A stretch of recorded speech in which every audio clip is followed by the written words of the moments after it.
Traditional marketing digital marketing തമ്മിലുള്ള difference ആണ് നമ്മൾ എപ്പോഴും ആദ്യമേ പറയുന്നത്. അപ്പോൾ ട്രഡീഷണൽ മാർക്കറ്റിംഗ് എന്ന് പറഞ്ഞാൽ ഇത്രയേ ഉള്ളൂ. ഈ പറയുന്ന കണക്ക് നമ്മൾ ഈ പറഞ്ഞ ഈ പഴയ നമ്മളെ ഡിജിറ്റൽ മീഡിയാസ് ആയ റേഡിയോ, TV, പിന്നെ നമ്മളെ ബിൽ ബോർഡ്സ്, ഈ പറയുന്ന ടൂൾസ് വഴിയൊക്കെ മീൻസ് പ്ലാറ്റ്ഫോംസ് വഴിയൊക്കെ ചെയ്യുന്നതാണ് ഡിജിറ്റൽ മാർക്കറ്റിംഗ് എന്ന് പറയുന്നത്. അല്ല, ട്രഡീഷണൽ മാർക്കറ്റിംഗ് ഒരു ട്രഡീഷണൽ മെത്തേഡാണ്. ഓക്കെ, അതിന്റെ അഡ്വാൻറ്റേജ് എന്ന് വെച്ച് കഴിഞ്ഞാൽ ഏറ്റവും കൂടുതൽ അന്ന് ആളുകൾ ഏറ്റവും കൂടുതൽ എൻഗേജ് ആയിക്കൊണ്ടിരുന്നത് TV ആണെന്നവരായിരുന്നു. നമ്മൾ ട്രാവൽ ചെയ്യുമ്പോൾ ബിൽ ബോർഡ്സ് കാണും. ഓക്കെ, ഒരു ബ്രാൻഡിനെ ഒരാളുടെ മനസ്സിൽ പിച്ച് ചെയ്യാൻ അത് ധാരാളമായിരുന്നു. പക്ഷെ അവിടെ ഉണ്ടായിരുന്ന പല പല ഡിസഡ്വാൻറ്റേജസും സോൾവ് ആയത് ഡിജിറ്റൽ മാർക്കറ്റിംഗ് വന്നപ്പോഴാണ്. ഇപ്പൊ ഡിജിറ്റൽ മാർക്കറ്റിംഗിന്റെ പ്രത്യേകത എന്ന് പറഞ്ഞാൽ, ഇപ്പൊ നമ്മളൊരു ബിൽ ബോർഡ് വെച്ച് കഴിഞ്ഞാൽ ഒരു പാരിപ്പള്ളി, ഇപ്പൊ നിങ്ങൾ ആറ്റിങ്ങൽ ഒരു ബിൽ ബോർഡ് വെച്ച് കഴിഞ്ഞാൽ ആറ്റിങ്ങൽ കൂടെ പാസ് ചെയ്യുന്നവർ മാത്രമേ ബിൽ ബോർഡ് കാണത്തൂ. ഓക്കെ, ഇപ്പൊ നിങ്ങളൊരു ചാനൽ ഏഷ്യാനെറ്റ് പരസ്യം വെച്ച് കഴിഞ്ഞാൽ എല്ലാവരും ഏഷ്യാനെറ്റ് കാണണമെന്നില്ല. ചിലർക്ക് വേറെ സൂര്യ മാത്രം കാണുന്നവരുണ്ടാവും, മനോരമ മാത്രം കാണുന്നവരുണ്ടാവും. അപ്പൊ ഏഷ്യാനെറ്റിന്റെ പരസ്യം കാണുന്നവർ മാത്രമേ എന്ത് കാണുന്നുള്ളൂ? അവിടുത്തെ പരസ്യം, അവിടെ ഒരു ബ്രാൻഡിന്റെ പരസ്യം വന്നു കഴിഞ്ഞാൽ കാണത്തുള്ളൂ. അപ്പം ആ ഒരു ലിമിറ്റേഷൻ ഉണ്ട്. അപ്പം അത് ഭയങ്കര കോസ്റ്റുമാണ്. ഈ ബിൽ ബോർഡ് ആയാലും TV ആഡ്സ് ആയാലും ഒക്കെ നല്ല കോസ്റ്റുള്ള പരിപാടിയാണ്. അപ്പൊ ഡിജിറ്റൽ മാർക്കറ്റിംഗ് വന്നപ്പോൾ ഒരു വലിയൊരു അഡ്വാൻറ്റേജ് എന്ന് പറയുന്നത് വൈഡർ റീച്ച് ആൻഡ് ആക്സസിബിലിറ്റി ആണ്. എന്ന് വെച്ചാൽ ഇപ്പൊ സോഷ്യൽ മീഡിയ ഉപയോഗിക്കാത്തവർ ഇപ്പൊ ആരുമില്ല. അവർ ഏത് ടൈപ്പ് പേജ് കേട്ടോ, ഏതെങ്കിലും യൂട്യൂബറെ ആരെ വേണമെങ്കിലും ഫോളോ ചെയ്യട്ടെ. പക്ഷെ നമുക്ക് എന്ത് ചെയ്യാൻ പറ്റും? ഈ വൈഡായിട്ട് നമ്മൾ ടാർഗറ്റ് ചെയ്യുന്ന ലൊക്കേഷനിലുള്ള, ടാർഗറ്റ് ഏജ് ഗ്രൂപ്പിലുള്ള, ടാർഗറ്റ് ഇൻട്രസ്റ്റ് എന്ന് പറയുന്നത്, ഇപ്പൊ അവർക്ക് എന്തെങ്കിലും സ്പോർട്സുമായി ഇൻട്രസ്റ്റ് ഉണ്ടാവും, സിനിമയുമായി ഇൻട്രസ്റ്റ് ഉണ്ടാവും, എന്തെങ്കിലും ടൈപ്പ് ഫാഷനോ ഇൻട്രസ്റ്റ് ഉണ്ടാവും. പല പല ഇൻട്രസ്റ്റുകളുണ്ട്. അതെല്ലാം നമുക്ക് ഈ പറയുന്ന ആഡ്സുകൾ സെറ്റ് ചെയ്യുമ്പോൾ ചെയ്യാവുന്നതാണ്. അപ്പോൾ പല പല ഇൻട്രസ്റ്റുകൾ, താല്പര്യങ്ങളുള്ളവർ, പല പല മേഖലകളിൽ വർക്ക് ചെയ്യുന്നവർ, അപ്പൊ അങ്ങ് പല രീതിയിൽ നമുക്ക് ആളുകളെ കാറ്റഗറി ചെയ്ത് സെലക്ട് ചെയ്യാൻ പറ്റും ഡിജിറ്റൽ മാർക്കറ്റിംഗിൽ. അപ്പൊ നമുക്ക് ഒരു ക്യാമ്പയിൻ ലോഞ്ച് ചെയ്യുമ്പോൾ നമുക്ക് പറയാം, ഈ പറയുന്ന സ്പെസിഫിക് ലൊക്കേഷനിൽ ഇന്ന ഇൻട്രസ്റ്റ് ഉള്ള, ഇത്തരം ബിഹേവിയേഴ്സ് ഉള്ള, അല്ലെങ്കിൽ ഈ പറയുന്ന ഏജ് ഗ്രൂപ്പിലുള്ള ആൾക്കാരെ മാത്രം ആഡ് കാണിച്ചാൽ മതി. ഇപ്പൊ സാധാരണ നമ്മൾ ഈ പറയുന്ന ബിൽ ബോർഡ് ആഡ്സ് ആയാലും TV ആഡ്സ് ആയാലും എന്താ, അവര് ഇപ്പം ഒരു കുട്ടിയുടെ ഈ പറയുന്ന കുട്ടികളുടെ എന്തെങ്കിലും, അല്ലെങ്കിൽ പോട്ടെ, ഒരു +2 അഡ്മിഷൻ ഒരു ആഡിലോ, ഏതെങ്കിലും ഒരു സൈലം പോലുള്ള ഒരു ബ്രാൻഡ് എക്സാമ്പിൾ പറയാം, അവരിപ്പം ഒരു TV പരസ്യം കൊടുക്കുകയാണ്. അവര് കാണിക്കുന്ന ഒരു വൈഡ് ഓഡിയൻസിനെയാണ്. പക്ഷെ അവർക്ക് അത്രയും ഓഡിയൻസിനെ കാണിക്കേണ്ട ആവശ്യമുണ്ടോ? കാണിക്കേണ്ട ആവശ്യമുണ്ടോ? ഇല്ല. കാരണം അവർക്ക് അവിടെ കുറച്ച് ഓഡിയൻസ് മതി. പക്ഷെ ഇവർക്ക് TV ആഡ്സിൽ ഒരു TV ആഡ് ചെയ്ത് എന്താണ്, എല്ലാരും കണ്ടേ പറ്റൂ, എല്ലാരും കാണിച്ചേ പറ്റൂ. അതിൽ നിന്നാണ് അവർക്ക് വേണ്ടവരെ മാത്രം ഫിൽട്ടർ ചെയ്തെടുക്കുന്നത്. പക്ഷെ ഡിജിറ്റൽ ക്യാമ്പയിൻസിലേക്ക് വരുമ്പോൾ എന്താ, നമുക്ക് വേണമെങ്കിൽ ഇപ്പം +2 പഠിക്കുന്ന കുട്ടികളെ അഡ്മിഷൻ വേണം. അപ്പൊ എന്ത് ചെയ്യും? ആ കുട്ടികളുടെ ഏജ് ഗ്രൂപ്പ് ടാർഗറ്റ് ചെയ്യാം. അല്ലെങ്കിൽ ആ കുട്ടികളുടെ പേരൻസ് ഏകദേശം ഒരു ഏജ് ഗ്രൂപ്പ് ഉണ്ടാവുമല്ലോ, ഒരു 30 to 40, 40 വയസ്സ് വരെ ആയിരിക്കും മാക്സിമം ഒരു +2 സ്റ്റുഡൻസിന്റെ ഒക്കെ പേരൻസ് വരുന്നത്. അപ്പൊ നമുക്ക് ആ പേരൻസിനെ മാത്രം വേണമെങ്കിൽ ടാർഗറ്റ് ചെയ്യാം. അല്ലെങ്കിൽ ഈ പറയുന്ന അഡ്മിഷനുമായി ബന്ധപ്പെട്ട് ഇവര് ഫേസ്ബുക്കിലോ ഗൂഗിളിലോ ഒക്കെ മുമ്പ് എന്തെങ്കിലും സെർച്ച് ചെയ്തിട്ടുണ്ടാവും. ഇതേപോലെ ഈ സൈലം പോലെ ഏതെങ്കിലും ഇൻസ്റ്റിറ്റ്യൂട്ടുകൾ മുമ്പ് ഫോളോ ചെയ്തിട്ടുണ്ടാവും. അപ്പൊ അങ്ങനെയുള്ളവരെ നമുക്ക് ടാർഗറ്റ് ചെയ്തെടുക്കുക. അപ്പൊ എന്താ, നമുക്ക് ആവശ്യമില്ലാത്ത അത്രയും ഓഡിയൻസിന്റെ അടുത്തേക്ക് നമ്മൾ ആഡ് പുഷ് ചെയ്യേണ്ട, അത്രയും എമൗണ്ട് സ്പെൻഡ് ചെയ്യേണ്ട. അപ്പൊ നമുക്ക് വളരെ ടാർഗറ്റ് ചെയ്ത് വേണ്ടപ്പെട്ടവർക്ക് മാത്രം, അതെ, കോസ്റ്റ് എഫക്റ്റീവ് ആയിട്ട് ടാർഗറ്റഡ് മാർക്കറ്റിംഗ് ചെയ്യാൻ പറ്റും. കാണുന്നുണ്ടല്ലോ 3 പോയിന്റ്. അതാണ് ഞാനിപ്പോ പറഞ്ഞത്. അതാണ് ഡിജിറ്റൽ മാർക്കറ്റിംഗ് ഏറ്റവും വലിയൊരു അഡ്വാൻറ്റേജ്. രണ്ടാമത്തെ കാര്യം എന്നത് measurable result and analytics.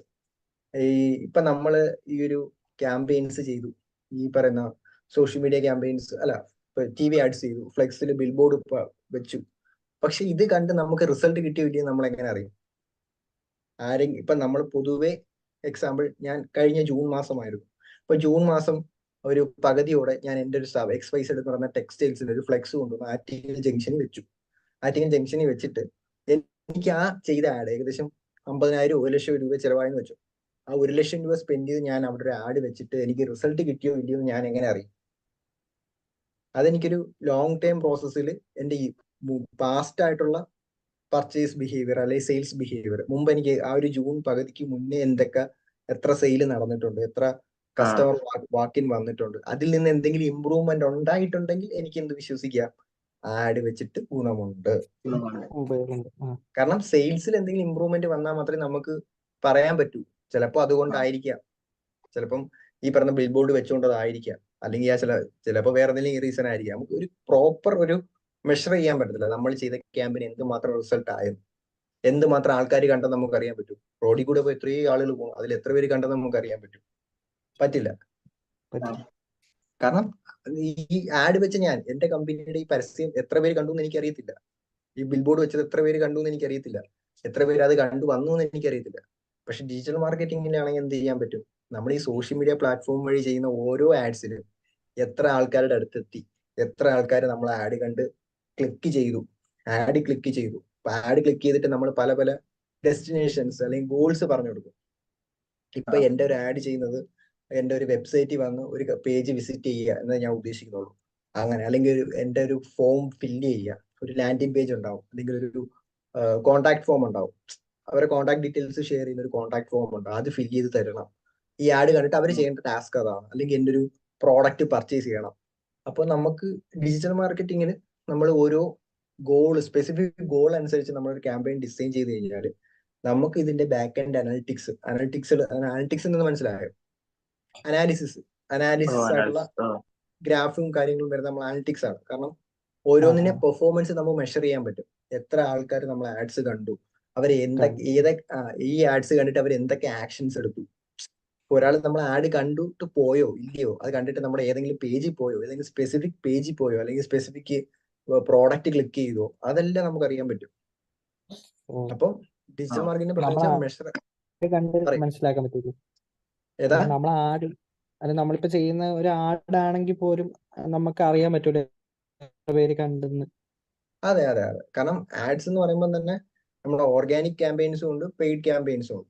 Okay, ഇപ്പൊ രണ്ടിലായാലും, ഇപ്പം ഓർഗാനിക് ആയാലും പെയ്ഡ് ആയാലും ഒരാൾ വന്ന് നമ്മുടെ ഏതൊക്കെ പേജ് വിസിറ്റ് ചെയ്തു, അത് എങ്ങനെ വന്നു എന്നുള്ള കാര്യങ്ങളൊക്കെ നമുക്ക് എന്താ ഈ പറയുന്ന അനലിറ്റിക്സ് അറിയാം. കാരണം ഫേസ്ബുക്കിന് അതിൻ്റെതായ ഒരു അനലിറ്റിക്സ് ബാക്ക് എൻഡ് ഉണ്ട്, മെറ്റാ ബിസിനസ് യൂട്ട് എന്ന് പറയുന്ന ഒരു ബാക്ക് എൻഡ് ഉണ്ട്.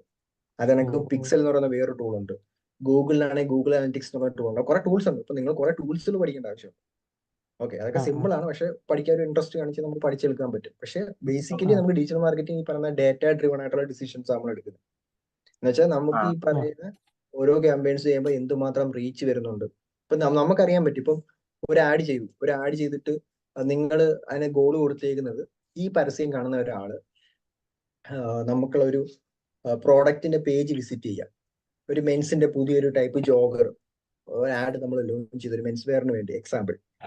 അപ്പം അവർ ആഡ് ലോഞ്ച് ചെയ്തപ്പോൾ ആഡിന്റെ ഒരാൾ നടക്കുന്ന ഫോട്ടോ അങ്ങനെ എന്തോ ഒരു വീഡിയോ ഡിസൈൻസ് എന്തോ ആയിക്കൊള്ളട്ടെ. അപ്പൊ നമ്മൾ ടാർഗറ്റ് ചെയ്യുന്നത് ഈ കൊല്ലം, തിരുവനന്തപുരം ഡിസ്ട്രിക്റ്റിലുള്ള എല്ലാവരും എല്ലാ മെൻസിനെ മാത്രം ടാർഗറ്റ് ചെയ്തിട്ട് ഒരു ക്യാമ്പയിൻ ലോഞ്ച് ചെയ്തിട്ട് നമ്മൾ താഴെ കാണിച്ചിരിക്കുന്നത് ഇവർ വന്ന് നമ്മുടെ വാട്സപ്പ് എൻക്വയറി നടക്കുന്നത്. നമുക്കൊരു ഓൺലൈൻ സൈറ്റ് ഇല്ല, വാട്സപ്പ് വഴി നമ്മൾ ഓർഡർ എടുത്ത് വിൽക്കുകയാണെന്ന് വെച്ചു.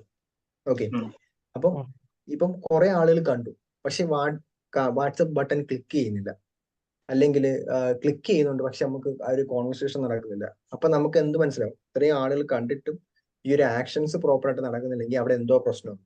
ഒന്നല്ലെങ്കിൽ എന്തായിരിക്കും, നമ്മൾ ചെയ്ത ടാർഗറ്റിംഗിൽ എന്തെങ്കിലും ഇഷ്യൂ ഉണ്ടാവും. മീൻസ് നമ്മൾ കാണിച്ച ആളുകളിൽ എന്തെങ്കിലും പ്രശ്നം ഉണ്ടാവും. ചിലപ്പോൾ അവർ ആവശ്യക്കാരായിരിക്കില്ല, ചിലപ്പം ഈ കാണിച്ചവർക്ക് ചിലപ്പോൾ ഈ പ്രോഡക്റ്റ് ആയിരിക്കില്ല വേണ്ടത്.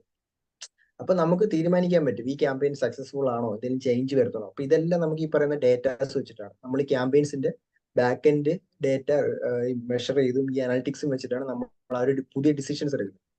ഇപ്പൊ നമ്മളൊരു ആറ്റിങ്ങെ കൊണ്ടൊരു ഫ്ലെക്സ് വെച്ചിട്ട് അത് വർത്താണോ ഇല്ലയോ എന്ന് നമുക്ക് അറിയാൻ പറ്റത്തില്ല. ഒരു 6 മാസത്തെ കരാറിലായിരിക്കും അവർ കൊണ്ട് ഫ്ലെക്സ് വെക്കുന്നത്. വെച്ച് സക്സസ് ആയാലും ഇല്ലെങ്കിലും 6 മാസം കഴിയുമ്പോൾ അത് മാറ്റണോ അല്ലെങ്കിൽ പുതുക്കണം. ഒരു നോർമൽ ബിൽ ബോർഡ് വെക്കുമ്പോൾ കേസാണ് ഞാൻ പറഞ്ഞത്. പക്ഷെ നമുക്കൊരു സോഷ്യൽ മീഡിയ ക്യാമ്പയിൻസ് ആണെങ്കിൽ നമ്മൾ ഒരു 2 ആഴ്ച 3 ആഴ്ചയൊക്കെ റൺ ചെയ്യുമ്പോൾ തന്നെ റിസൾട്ട് ഇല്ലെങ്കിൽ നമുക്ക് അടുത്ത ചേഞ്ച് വരുത്താം. അടുത്ത ഡിസൈനിലോ ക്രിയേറ്റീവിലോ ഓഡിയൻസിലോ അടുത്തൊരു ചേഞ്ച് വരുത്തി നമുക്ക് അടുത്ത ടെസ്റ്റ് ചെയ്ത് നോക്കാം. അപ്പൊ നമുക്ക് ഈ കണ്ടിന്യൂസ് ആയിട്ട് ഈ പറയുന്ന ട്രയൽ ആൻഡ് എറേഴ്സ് നടത്താൻ പറ്റും. എന്തെങ്കിലും ഇഷ്യൂസ് ഉണ്ടെങ്കിൽ അത് സോൾവ് ചെയ്ത് അടുത്ത ക്യാമ്പയിൻസ് അറേഞ്ച് ചെയ്യാം. അപ്പൊ നമുക്ക് ഭയങ്കര ഫ്ലെക്സിബിൾ ആണ് ഡിജിറ്റൽ ക്യാമ്പയിൻസിന്റെ ഒരു കാര്യം എന്ന് പറയുന്നത്. ഓക്കെ, പിന്നെ ഈ കോമ്പറ്റേറ്റീവ് അഡ്വാൻറ്റേജ് ഞാൻ നേരത്തെ പറഞ്ഞ കണക്ക് നമുക്ക് ഈ നമ്മളെ കോമ്പറ്റേറ്റീവിനെ സ്റ്റഡി ചെയ്ത് നമുക്ക് അവരെ അനലൈസ് ചെയ്തുകൊണ്ട് തന്നെ നമുക്ക് ക്യാമ്പയിൻസും കാര്യങ്ങളൊക്കെ പ്ലാൻ ചെയ്യാൻ പറ്റും. ഓക്കെ.